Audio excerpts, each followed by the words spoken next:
नमस्कार, मैं जितेंद्र चतुर्वेदी। जातीय विमर्श के जरिए अपनी राजनीतिक फसल काटने की कवायद में जुटी कांग्रेस के अगुवाई वाले इंडी गठबंधन और उसके घटक दलों को नरेंद्र मोदी ने बड़ा भारी झटका दिया है। क्योंकि ये जो इंडी गठबंधन है, कांग्रेस है, ये लोग तो 450 सीटों पर साझा उम्मीदवार की योजना लेकर चल रहे थे। अब ये योजना तो यूं ही सफल नहीं हो जाती, तो इसके लिए इन्होंने एक नायाब तरीका ढूंढा कि जातीय जनगणना पर बात की जाए। और सबसे ताज्जुब करने वाली बात यह है कि जो कांग्रेस और जिसका इतिहास रहा है कि वो जातीय जनगणना के पक्ष में नहीं रही है, वह भी कर्नाटक के चुनाव में उस जातीय जनगणना को हवा देती है, क्योंकि वो समझ रही है कि अब अगर चुनाव निकालना है तो उसके लिए उन तमाम चीजों पर आगे आना होगा जिससे कांग्रेस सैद्धांतिक तौर पर बसती रही। और ये इसलिए कह रहा हूं क्योंकि पंडित नेहरू से और बाद के दिनों में कांग्रेस की जो सरकारें रही हैं वो जातीय जनगणना से भागती रही हैं, वो इसके पक्ष में नहीं रही। लेकिन जब इस बार वो पक्ष में खड़े होते हैं तो उससे स्पष्ट हो जाता है कि दरअसल किस तरह का राजनीतिक विमर्श खड़ा किया जा रहा है कि कुछ भी हो, 2024 की जो राजनीतिक वैतरणी है उसको पार करने के लिए जो भी तरीका अपनाना पड़े वो अपनाया जाएगा। और इसी लिहाज से कांग्रेस ने भी उस जाति जनगणना का समर्थन किया जिसके पक्ष में वो दिखाई नहीं दिया करते थे। तो इनको लगा कि इस जातीय जनगणना की जब बात होगी तो एक तरह से मंडल पार्ट 2 हो गया। तो पहला जब मंडल आया था तो पूरा राजनीतिक भूगोल बदल गया था हिंदुस्तान का। दूसरे मंडल की कवायद चली। क्यों? क्योंकि 2014 में जब नरेंद्र मोदी आए तो उन्होंने एक बार फिर राजनीतिक भूगोल बदल दिया। अब इस राजनीतिक भूगोल को बदलने के लिए मंडल पार्ट 2 की कवायद शुरू हो गई और इसके सहारे जो है वो अपना गुड़ा भाग बैठाने लगे। इसी बीच नरेंद्र मोदी विशेष सत्र बुलाते हैं। विशेष सत्र में वो नारी शक्ति बंधन लेके आते हैं, यानी महिला आरक्षण विधेयक। अब ये जो महिला आरक्षण विधेयक है वो दरअसल जातीय विमर्श पर खड़े तमाम राजनीतिक दलों के पैरों के नीचे की जमीन खिसका देता है। और कांग्रेस समेत इंडी के कई दल जो अब राजनीतिक विमर्श खड़ा कर रहे हैं, खासतौर से महिला विधेयक आने के बाद, उनके चेहरे से नकाब हटा देता है। तो नकाब कैसे हटता है उस पर आते हैं और फिर आते हैं कि कैसे इनकी जमीन खिसकी है। देखिए, ये गणेश चतुर्थी के रोज ये बिल पेश किया गया संसद में और उसी रोज नई संसद में कामकाज भी शुरू हुआ, यानी गणेश चतुर्थी के रोज। दूसरे रोज उस पर बहस शुरू होती है और सोनिया गांधी उसकी शुरुआत करती है और वो बताती हैं कि किस तरह से राजीव गांधी की अगुवाई में तमाम चीजें आगे बढ़ी। ये इन तमाम बातों को वो रेखांकित करती हैं और आप देखिए कि उनसे वो ये बात रेखांकित करती हैं और फिर इसमें ओबीसी वाला एंगल जोड़ती हैं। वही एंगल जो अगर आप देखें तो एक रोज पहले रवीश कुमार चला रहे थे कि बिना ओबीसी के आरक्षण विधेयक का क्या मतलब है, और ये बात अब समूचा विपक्ष चला रहा है, इंडी के सभी घटक चला रहे हैं। अब मजे की बात ये देखिए कि इन लोगों ने तो छोड़ दिया सिगुफा कि ओबीसी के बिना ही जो है ये महिला आरक्षण बिल की बात कर रहे हैं। निशिकांत दुबे ने वो पन्ना खोल दिया जिस पन्ने को खोलने से कतराते हैं इंडी गठबंधन के लोग और खासतौर से कांग्रेस। उन्होंने दो चीजें बताई, एक तो ओबीसी विमर्श को लेकर क्या रवैया रहा और दूसरा एससी और एसटी को लेकर कांग्रेस का क्या भाव रहा है। जब बात ओबीसी की हुई और इसे लेकर खूब विमर्श गढ़ा जा रहा है, पूरा इकोसिस्टम लगा हुआ है, तब वो याद दिलाते हैं उस संशोधन का, उस अनुच्छेद का जिसमें यह बात आई, यानी 243D, जिसका उल्लेख जो है सोनिया गांधी अपने भाषण में अप्रत्यक्ष तौर पर कर रहे थे कि राजीव गांधी लेकर आए। हालांकि अब ये कौन लेकर आया, इसको लेकर भी बहस विपक्ष के भीतर तेज हो गई है। कांग्रेस कह रही है कि उनका ब्रेन चाइल्ड है, टीएमसी कह रही है कि हमारा ब्रेन चाइल्ड है, और उधर आप जाइए तो ये कहा जा रहा है कि नहीं, ये तो एसडी देवेगौड़ा की, मतलब जनता दल सेकुलर की ये पहल थी और 1996 में ये बिल आया ही।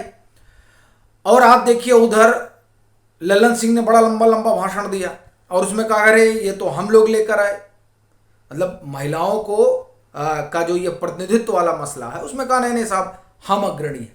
अब बड़ी चीज ये है कि अग्रणी कौन है, टीएमसी है, कांग्रेस है, जदयू है, ये अपने आप में बड़ा सवाल। और खुद सोनिया गांधी करे नहीं हमारा ही बिल है। तो ये तमाम चीजें एक बात तो ये रेखांकित कर रही हैं कि ये जो महिला आरक्षण बिल आया है ये दरअसल आधी आबादी के लिए है और ये मास्टर स्ट्रोक है, इसीलिए सबको अब स्ट्रोक लग गया है।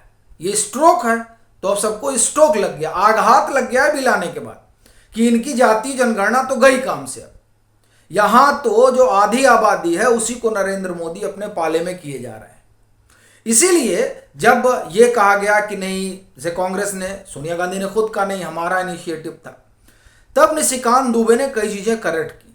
पहले तो उन्होंने ये बताया कि जब कांग्रेस लेकर आती है तब कोई ओबीसी विमर्श की बात नहीं होती और ना कांग्रेस ही उस पर ध्यान देती है, क्योंकि जो 243D है जिसमें स्थानीय निकायों में आरक्षण की व्यवस्था का प्रावधान किया गया तो उसमें ओबीसी का तो किया नहीं गया था, एससी और एसटी का ही किया गया था। तो ओबीसी का क्यों नहीं किया, कांग्रेस को कर देना चाहिए था, लेकिन तब तो कांग्रेस ने किया नहीं। और फिर जब ये 73वां और 74वां संविधान संशोधन हुआ तब तो तमाम चीजें स्पष्ट हो चुकी थी, तब क्यों नहीं इसको उसमें शामिल किया गया, यानी ओबीसी को आरक्षण क्यों नहीं दिया गया। ये तमाम चीजें जो है उन्होंने रेखांकित की और इसके जरिए ये बात निकल कर आई कि दरअसल ये जो कांग्रेस का इकोसिस्टम है वो अपनी गलती छुपाने के लिए और अपना राजनीतिक लाभ पाने के लिए वो इसको हवा दे रहा है कि ओबीसी को क्यों बाहर रखा गया, ओबीसी को क्यों बाहर रखा गया। दूसरा कहा गया कि साहब इसको लाने क्या फायदा, ये तो सिगुफा है, तो उसको भी स्पष्ट किया गया कि साहब इन्हीं लोगों ने सीज कर रखा है कि 2026 तक कुछ होगा ही नहीं, और जब परिसीमन होगा तभी तो तय होगा कि कौन सी सीटें रिजर्व होंगी, और उसके लिए आप करें कि तब उसके लिए कास्ट सेंसस आना चाहिए। तो अब सेंसस भी आएगा, तो अभी तक तो सेंसस आया नहीं है। तो इसी पर निशिकांत दुबे ने फिर एक बात कही कि ये कहते हैं कि संविधान को इन लोगों ने खतरे में डाल दिया, यानी भाजपा ने, नरेंद्र मोदी की सरकार ने। अब ये तय कर लें कि हमने संविधान को खतरे में डाल रखा है या ये लोग संविधान को ताक पर रखकर काम करना चाहते हैं। और यहां आप देखिए कि ये जो इंडी के घटक दलों फंस गए कि वो तय करें कि संविधान के साथ कौन खड़ा है। और दूसरा, महिला विधेयक को लेकर जो झूठ प्रपंच गढ़ा जा रहा था कि साहब हमने किया, उसको भी स्पष्ट किया गया कि इस पर जो सबसे पहली मुहिम अगर किसी ने चलाई तो गीता मुखर्जी ने चलाई। गीता मुखर्जी का तो सोनिया गांधी ने चर्चा ही नहीं किया, सुषमा स्वराज उस मुहिम का हिस्सा रही, उसका उन्होंने चर्चा ही नहीं किया। यानी जो कांग्रेस और उसके इकोसिस्टम का झूठ परोसा जा रहा था उस झूठ को भाजपा ने उजागर कर दिया। ऐसे ही जैसे एक रोज पहले अधीर रंजन चौधरी ने परोसा था कि ये कांग्रेस का ही बिल है, तब अमित शाह ने खड़े होकर कहा दिखाइए कांग्रेस का बिल है। भाई आप तो जो बिल लेकर आए थे तो लैप्स कर गया था, तो अगर ये कांग्रेस का बिल है तो उस बाबत कुछ प्रमाण जो है सदन के पटल पर रखा जाना चाहिए। तो सदन के पटल पे कुछ रख तो नहीं पाए सिवाय झूठ और प्रपंच के। तो एक तो महिलाओं को लेकर ये 6 दशक तक क्या सोचते रहे, ये बात उजागर हो गई। अब ये करे कि नरेंद्र मोदी इसको अभी क्यों लेकर आए। भाई अब वो चलिए ठीक है, वो अभी लेकर आए, वो 2024 सोच रहे हैं। आप क्यों नहीं सोचे 2014 में, आप क्यों नहीं सोचे 2009 में, और आपका एक लंबा शासनकाल रहा, आपने इन 5-6 दशकों में क्यों नहीं सोचा। एक आदमी सियासी ही सोच के तहत अगर ला रहा है, हम इन्हीं के आरोपों पर अगर चला जाए कि नहीं 2024 इनको दिखाई दे रहा है कि हार जाएंगे इसलिए लेकर आ रहे हैं, चलिए ठीक है यही मान ले, तो भाई आप क्यों नहीं लेकर, आपको लेकर आना चाहिए था। और अगर वो इसी वजह से ही ला रहे हैं तो भी एक बात तो तय हो जा रही है कि इससे महिलाओं का सशक्तिकरण होगा, एम्पावरमेंट होगा। दूसरी चीज, इनके इकोसिस्टम में कहा जा रहा है कि अरे ये तो 2034 में लागू होगा, यानी ये मानकर चल रहे हैं, और कुछ ने कहा 2039 में लागू होगा महिला आरक्षण। तो ये मानकर चल रहे हैं कि 2039 तक भाजपा की सरकार रहेगी।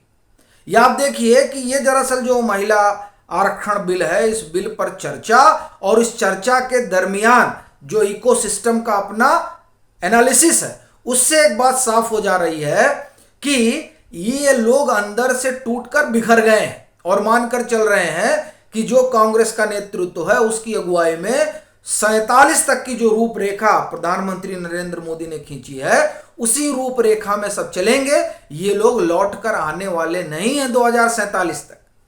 तभी तो ये कह रहे हैं कि महिला आरक्षण जो है वो 2039 में लागू होगा। अरे भाई, आप तो कह ही रहे हैं कि ये 2024 में हार रहे हैं, तो आप आइए तुरंत लागू कर लीजिए। लेकिन ये इकोसिस्टम ने मान लिया है कि उसके बस का नहीं है, उनके शोर मचाने से नरेंद्र मोदी जाने वाले नहीं हैं। और वैसे भी नरेंद्र मोदी ने तो इतनी बड़ी लकीर खींच ही दी है, अब आप बताते रहिए उसमें क्या है क्या नहीं है, क्या क्या खामियां हैं, उससे बात नहीं बनती। चुनाव परसेप्शन पर लड़ा जाता है और परसेप्शन जो है वो बन चुका है, और यही वजह है कि अब क्रेडिट लेने की होड़ लग गई है, क्योंकि सबको इस बात का डर है कि ये जो काम प्रधानमंत्री नरेंद्र मोदी ने किया है उसके बाद आधी आबादी तो उनके पास से खिसक गई है। आपकी अपनी क्या राय है जरूर साझा करें। मतांतर से नहीं जुड़े हैं तो जुड़ें, वीडियो को लाइक करें और खूब शेयर करें।